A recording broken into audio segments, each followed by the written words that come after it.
Hello everyone, कैसे आप लोग? कैसे चल रही सबकी पढ़ाई? एकदम बढ़िया, एकदम मजेदार। तो my name is Sanjeev Pandey और स्वागत है आपका अपने प्यारे से चैनल में, खूबसूरत से चैनल में, जेआर कॉलेज में, जो कि पार्ट है जेआर ट्यूटोरियल का।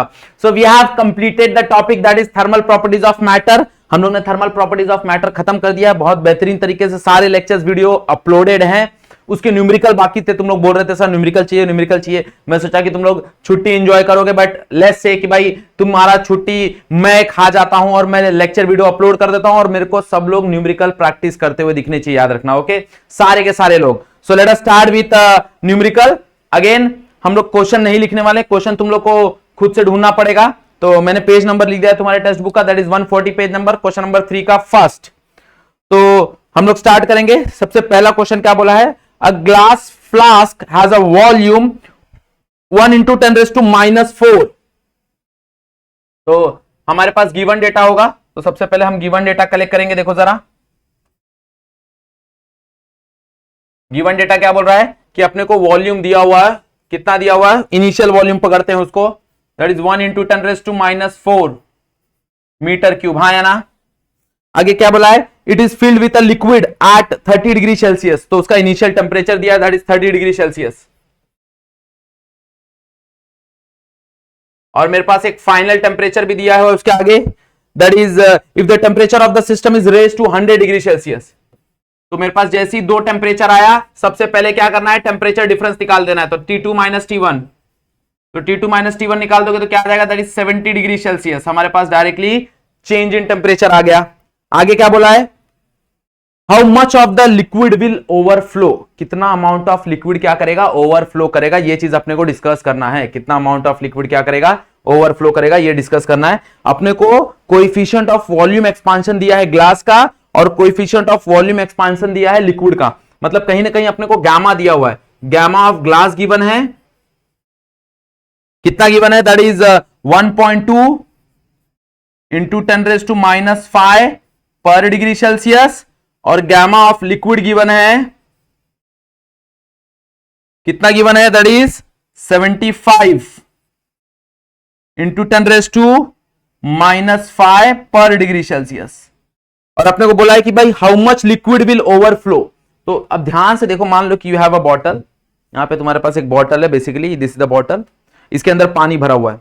अब मैं गर्म कर रहा हूं, दोनों सेम लेवल पे भरे, मतलब the initial volume of a water and the liquid and the initial volume of that container, that vessel is same. Okay, अब मैं गर्म कर रहा हूं तो दोनों का गामा अलग है, तो दोनों का गामा अलग है, तो दोनों का एक्सपांशन अलग होगा। और अगर जिसका expansion like but obviously liquid का एक्सपांशन ज्यादा होगा, तो लिक्विड का जब एक्सपांशन ज्यादा होगा तो जितना अमाउंट ऑफ एक्सपांशन होगा उतना पानी गिर जाएगा। तो हमको सिर्फ दोनों का एक्सपांशन कैलकुलेट करना है और बाद में दोनों को माइनस कर देना। Okay, so let us start.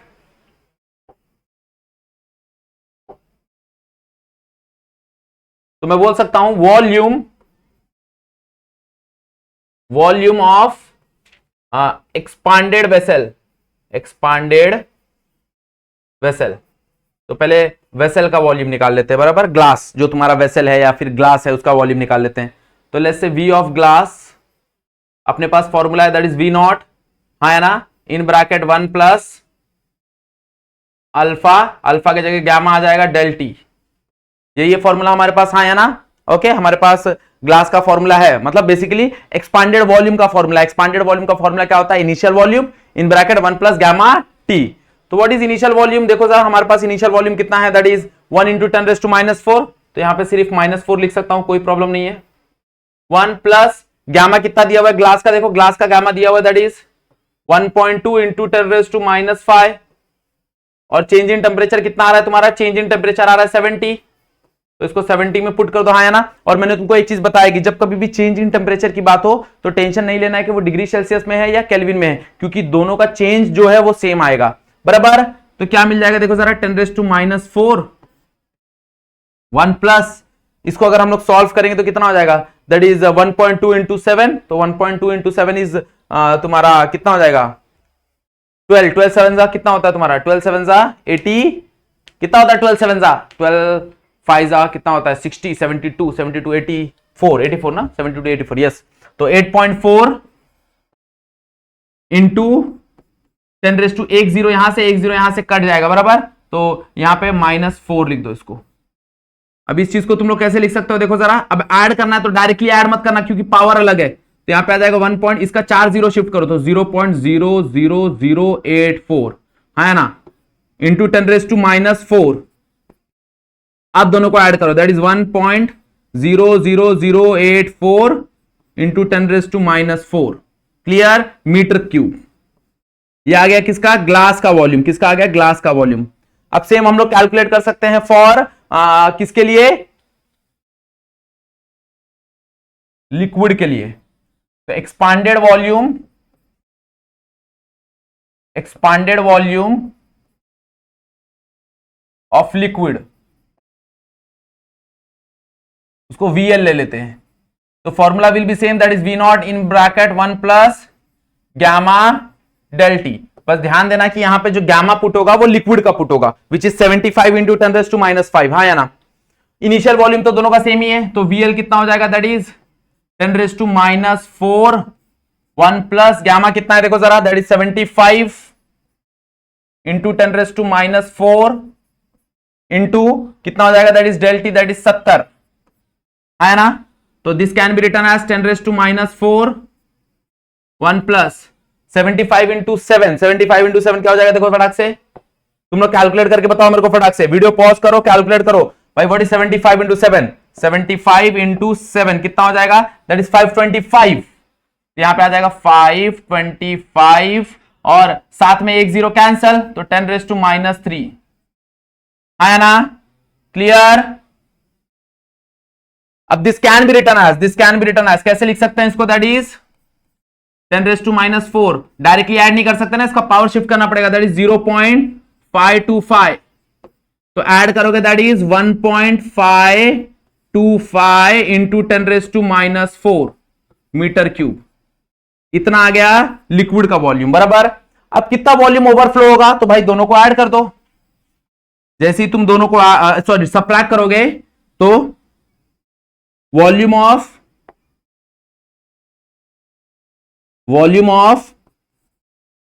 Liquid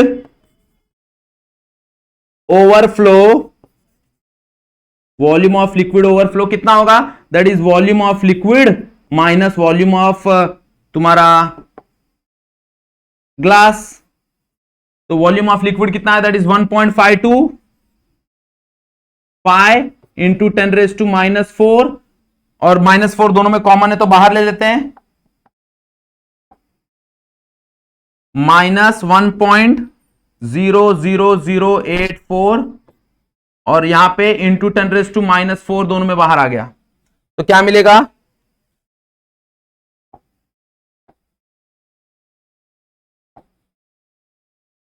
तो दोनों को माइनस कर दो, दोनों को माइनस करने के बाद इंटू 10⁻⁴, इतना वॉल्यूम के अंदर उसका चेंज आएगा, बराबर।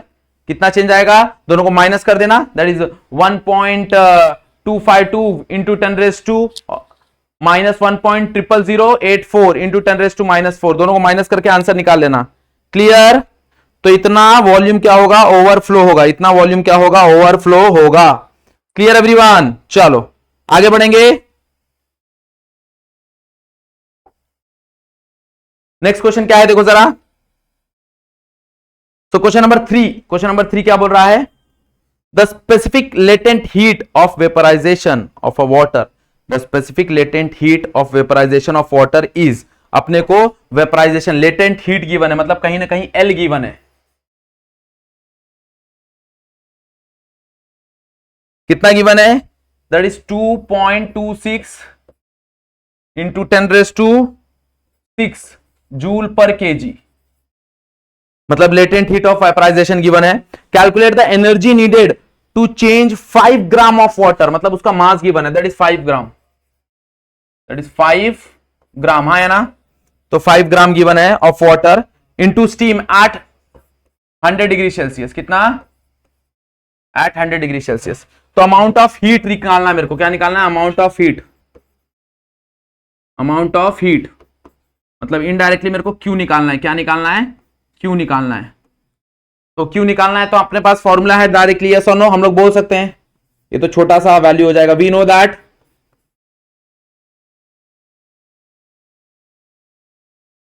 Is Q is equals to, हम लोग ने पढ़ा है ml ये डेफिनेशन, यस और नो, ये डेफिनेशन है तुम्हारा लेटेंट हीट का, that is L is equals to, हमने पढ़ा है L is equals to Q by M, तो Q क्या हो जाएगा ml, मास कितना दिया है दैट इज 5 ग्राम, कन्वर्ट कर दो इसको 5 इंटू 10⁻³ kg,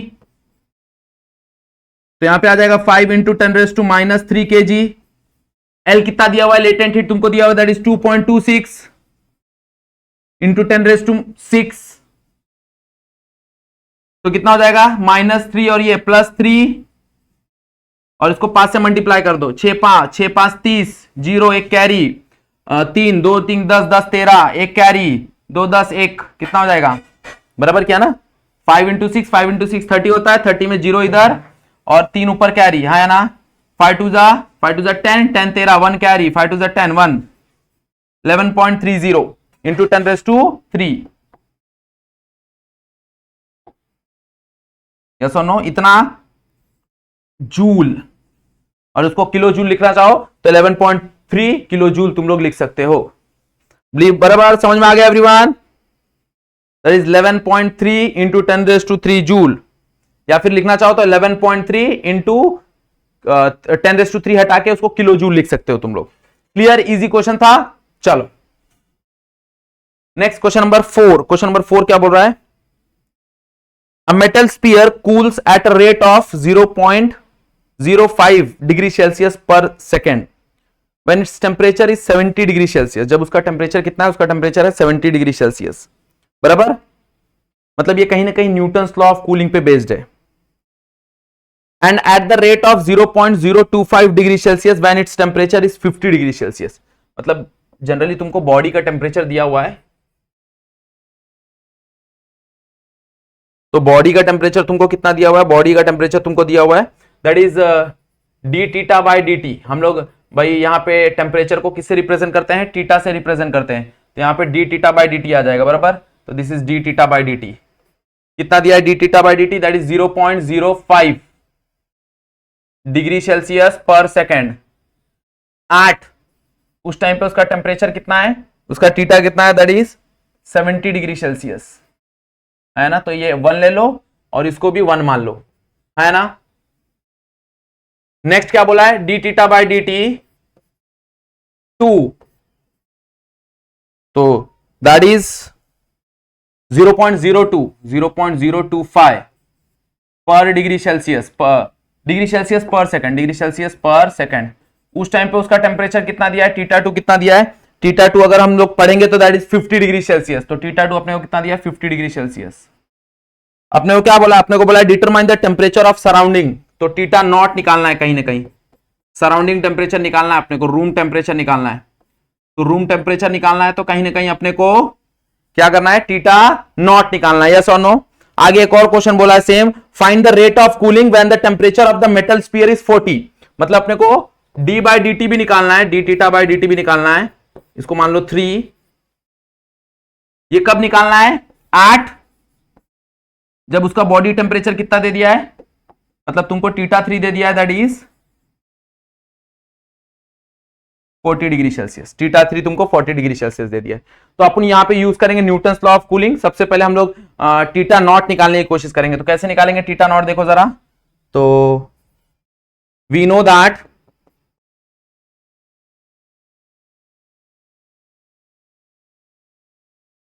हमको पता है न्यूटन्स लॉ ऑफ कूलिंग क्या बोलता है, that is D phi by D T, D theta by D T बराबर होता है के थीटा माइनस थीटा नॉट, हाँ या ना, यही था फॉर्मूला। तो अगर मान लो मैं फर्स्ट के लिए अप्लाई कर रहा हूं तो दिस बिकम फर्स्ट एंड यहां पे आ जाएगा थीटा 1, और मान लो सेकंड के लिए अप्लाई कर रहा हूं तो d theta by D t 2 is equals to k in bracket theta 2 minus theta naught, हाँ या ना, ये हो जाएगा सेकंड के लिए, बराबर, ये हो जाएगा फर्स्ट के लिए, हो जाएगा सेकंड के लिए।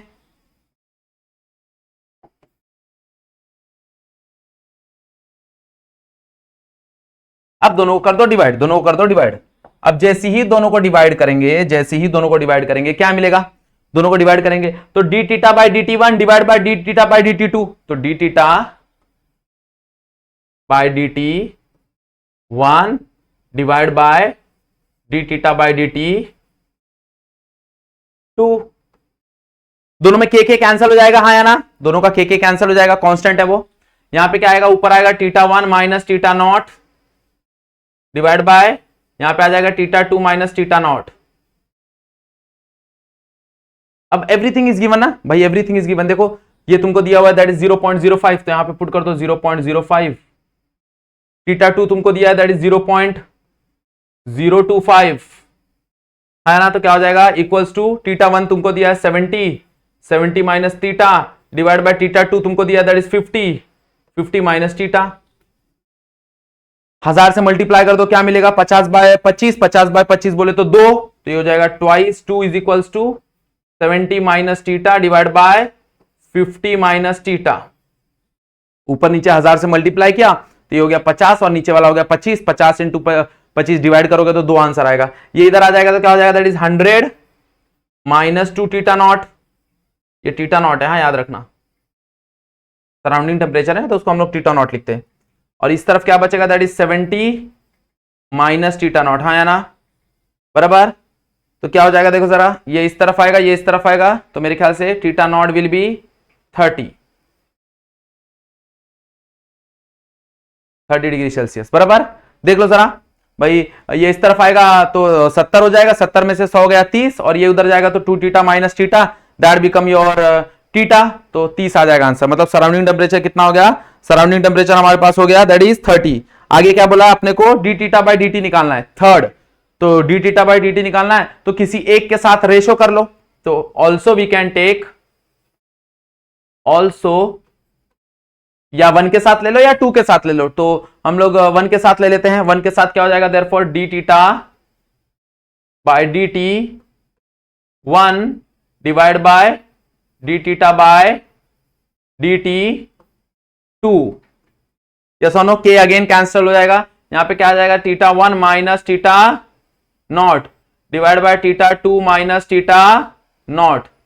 इसका वैल्यू क्या है, इसका वैल्यू है हमारे पास दैट इज 0.05, इसका वैल्यू अपने को निकालना है, तो dθ बाय dt बाय, यहां पे थर्ड आएगा, हाँ थर्ड आएगा, क्योंकि थर्ड वाले के साथ अपन रेशियो ले रहे हैं ना, तो यहां पे थर्ड आएगा। और व्हाट इज θ1, θ1 कितना अपने पास 70, सराउंडिंग टेम्परेचर अपन ने निकाला दैट इज 30,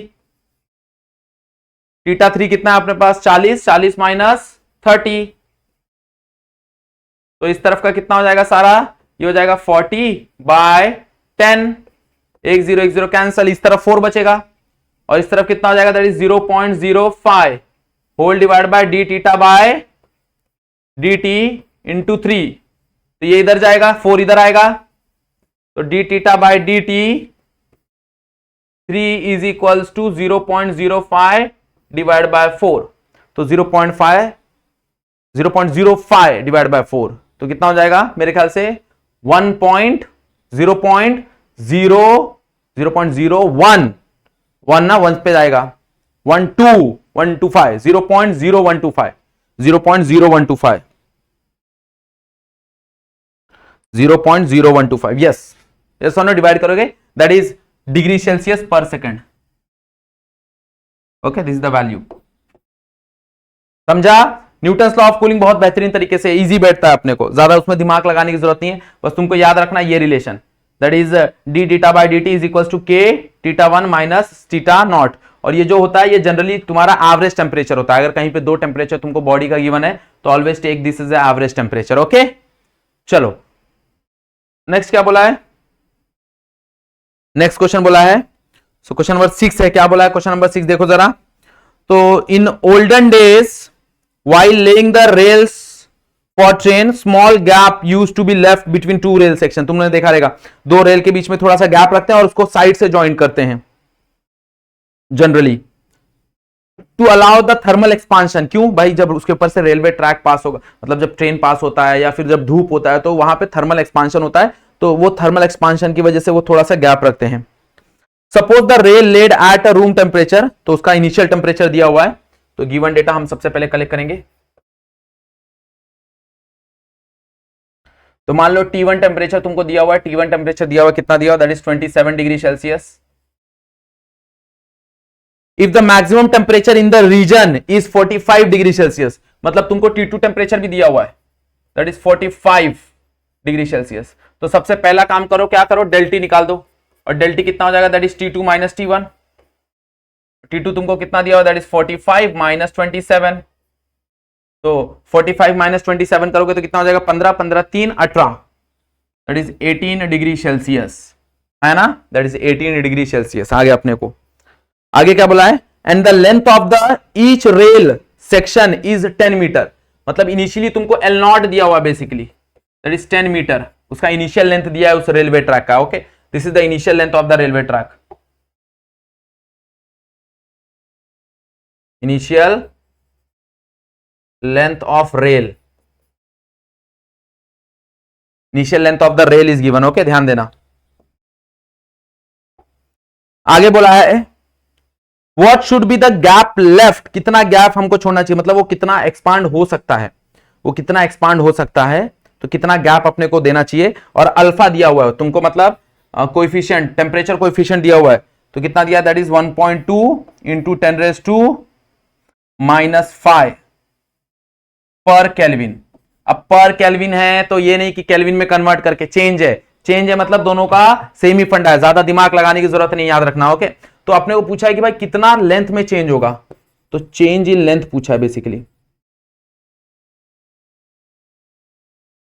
मतलब इनडायरेक्टली डेल एल पूछा है। तो अपने को डायरेक्टली पता है ना, अगर हम देखने जाएं तो वी नो दैट हमारे पास फॉर्मूला है डायरेक्टली डेल एल का। क्या है formula, that is del L is equals to L naught alpha del T. तो एल नॉट कितना दिया है तुमको 10, अल्फा कितना दिया हुआ तुमको, अल्फा दिया दैट इज 1.2 इंटू 10⁻⁻5, है ना, 10 इंटू 1.2 इंटू 10⁻⁵, और डेल टी कितना दिया हुआ तुमको, डेल टी दिया हुआ दैट इज 18।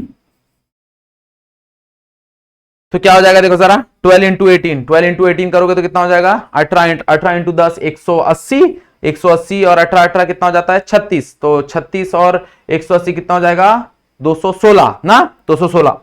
तो दिस बिकम योर 216 इंटू 10⁻⁻5 बराबर मीटर। तो that can be written as 2.16 into 10⁻³ metre, and that can be written as 2.16 mm। मतलब इतना गैप होना चाहिए उसके अंदर, कितना 2.16 mm का गैप होना चाहिए उसके अंदर। क्लियर, देखो ना सिंपली भाई 10 इंटू 1.2 12 हो गया, और 12 इंटू 18 किया तो 12 इंटू 18 किया तो 216, और इंटू 10⁻⁵, तो उसमें से 2 पॉइंट यहां पे शिफ्ट कर दिया, दैट बिकम 2.16, और 10⁻³ को हम लोग ने mm में लिख दिया। तो 2.16 mm का गैप होना चाहिए उसको एक्सपांड होने के लिए। क्लियर, बात में आ गया एवरीवन, सिंपल कहानी है, ज्यादा कुछ दिमाग लगाने वाली बात नहीं। यहां पे कुछ चीज़ साइड में कर देता हूं, दिखेगा।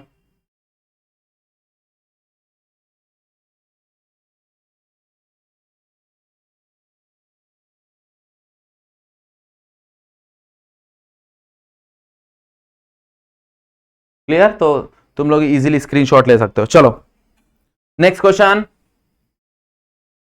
Question number 8। क्या बोला है क्वेश्चन नंबर 8, देखो जरा। तो in a random temperature scale x water boils at 200 degree x। तो कोई एक रैंडम टेम्परेचर स्केल बना है जहां पे वाटर क्या बॉइल कर रहा है, water boils at 200 degree x and freeze at 20 degree x। Find the boiling point of the liquid in this scale if its boil at 62 degree Celsius. मेरे को बता रहा है कि भाई 62 डिग्री सेल्सियस, मतलब डिग्री सेल्सियस की कहानी दी है, और तुमको वो वही चीज x डिग्री में निकालना है। ओके, तो अगर तुमको याद होगा तो मैंने तुमको एक फॉर्मूला बेहतरीन तरीके से समझाया था भाई, कैसे तुम फॉर्मूला लिख सकते हो। तो सबसे पहले गिवन डेटा, तुमको क्या बोला है भाई, बॉइलिंग टेम्परेचर दिया हुआ है तुमको।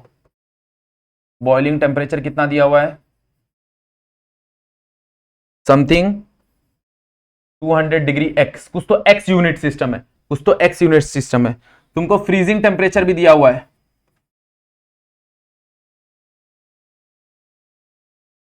कितना दिया हुआ, दैट इज 20 डिग्री x। तुमको पूछ रहा है कि भाई टेम्परेचर इन डिग्री सेल्सियस दिया है, दैट इज 62 डिग्री सेल्सियस।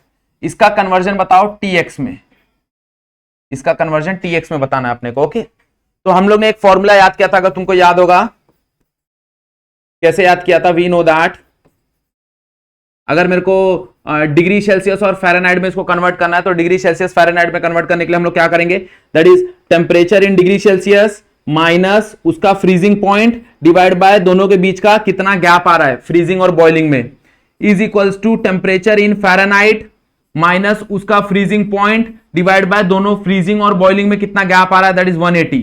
हम लोग ने इसको ऐसे याद किया था। अब मेरे को फ़ारेनहाइट की जगह क्या है, एक्स है, तो क्या करो,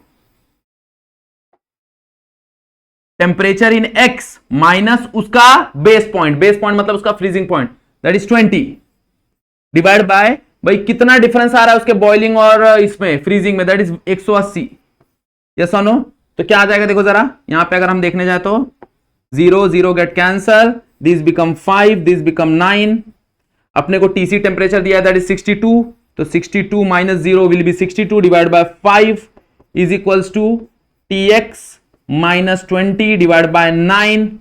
यहां से टीएक्स निकाल लो, temperature in X degree Celsius, तो ये यहां आ जाएगा दैट इज 62 इंटू 9, तो क्या हो जाएगा 62 into 9, 62 into 9 divide by 5 is equals to TX minus 20। इसको सॉल्व कर लो भाई, इसको अगर हम सॉल्व करेंगे तो क्या होगा, बेसिकली देखो जरा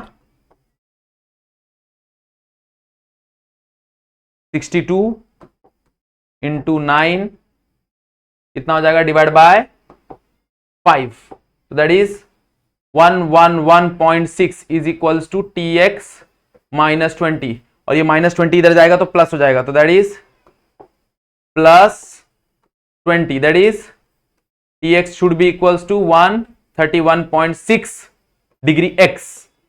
मतलब अगर उसको मैं डिग्री सेल्सियस में देखने जाऊंगा तो डिग्री सेल्सियस में हो जाएगा 62 डिग्री सेल्सियस, और वही वो x जो कन्वर्जन फैक्टर है उसके अंदर हो जाएगा 131.6 x डिग्री x। क्लियर है ना, समझा एवरीवन? चलो नेक्स्ट क्वेश्चन क्या है देखो जरा, नेक्स्ट है क्वेश्चन नंबर 12। उसके बीच में जितने भी क्वेश्चंस है वो ऑलमोस्ट सारे सिमिलर क्वेश्चंस है, इसलिए हम लोग सिमिलर क्वेश्चंस वापस नहीं कर रहे हैं।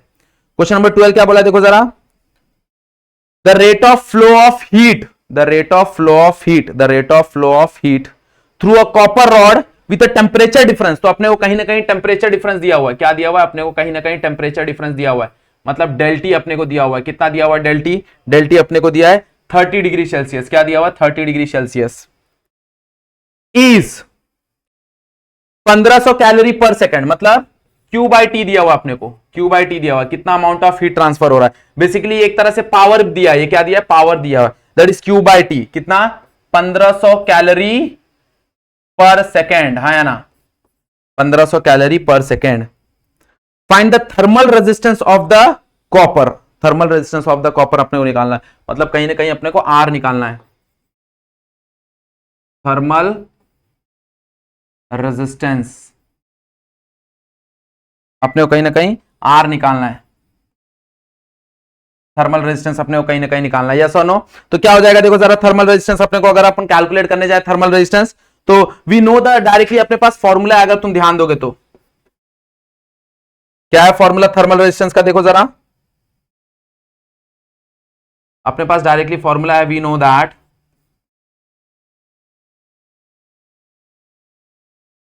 जनरली इसको हम लोग आर टी से रिप्रेजेंट करते हैं, थर्मल रेजिस्टेंस को हम लोग जनरली किससे रिप्रेजेंट करते हैं, आर टी से रिप्रेजेंट करते हैं। And what is that formula for R T, हमारे पास थर्मल रेजिस्टेंस का फॉर्मूला देखो जरा क्या था, power conduction divide by temperature था, या temperature divide by power conduction था, ऐसी कुछ तो था, यस और नो, क्या था मेरे ख्याल से temperature difference divide by power conduction, यही था ना, और पावर बेसिकली तुमको दिया हुआ है तो एवरीथिंग इज गिवन, अगर जनरली देखने जाओ तो चेंज इन टेम्परेचर कितना है, that is 30 divide by power conduction कितना है 1500, तो 1010 कट जाएगा, 3 वंजा और 150 कटेंगे ना मेरे ख्याल से, तो कितने पे वंजा और ये 15 कितने पे कटेगा 50, तो 1/50, यस और नो, और 1/50, हाँ 1/50 आएगा बराबर। ओके देख लो जरा एक बार चेक कर लो तुम्हारे एंड से, क्या पता अगर कुछ गलती हुआ रहे, that is degree Celsius second पर क्या था यूनिट, कैलोरी के टर्म में ना, तो कैलोरी के टर्म में लिख दो कैलोरी, वैसे जूल था बट कैलोरी लिख दो। क्लियर? तो डिग्री सेल्सियस सेकेंड पर कैलोरी। क्लियर? बात समझ में आ गई एवरीवन? हाँ या ना? समझ में आया? सिंपली हम लोग ने आर का खाली फॉर्मूला याद रखना है बस, और कुछ नहीं करना है। यस, यही आंसर है। क्लियर? चलो, तो almost we have completed your लगभग जितने भी न्यूमेरिकल्स थे उसके एक एक टाइप के सारे क्वेश्चंस हम लोग ने खत्म कर दिए। उसके अलावा भी बहुत सारे न्यूमेरिकल्स हैं, सो तुम लोग वो प्रैक्टिस कर सकते हो। अगर उसमें कुछ डाउट आ रहा है तो मेरे को कमेंट सेक्शन में बता दो, या फिर मेरे को इंस्टाग्राम में डीएम कर दो, और सॉल्व करके जरूर, अगर तुमको चेक कराना है तो मेरे को इंस्टाग्राम में डीएम करो, मैं वो वैल्यू चेक करूंगा। ओके, चलो, सो यहां पे हम लोग खत्म कर दिए thermal properties of matter. Next तुम लोग मेरे को कमेंट करके बता दो कि सर कौन सा लेक्चर वीडियो स्टार्ट करना है, ओके, कौन सा चैप्टर स्टार्ट करना है, तो वो तुम लोग कमेंट करके बता दो। अगर नहीं तुम लोग बताते हो तो we will go for sound, हम लोग नेक्स्ट क्या स्टार्ट करेंगे, साउंड स्टार्ट करेंगे। ओके, चलो, सो भाई आज का वीडियो यहीं पे एंड करेंगे। आज के लिए बस इतना ही। That's it for today. Thank you so much everyone.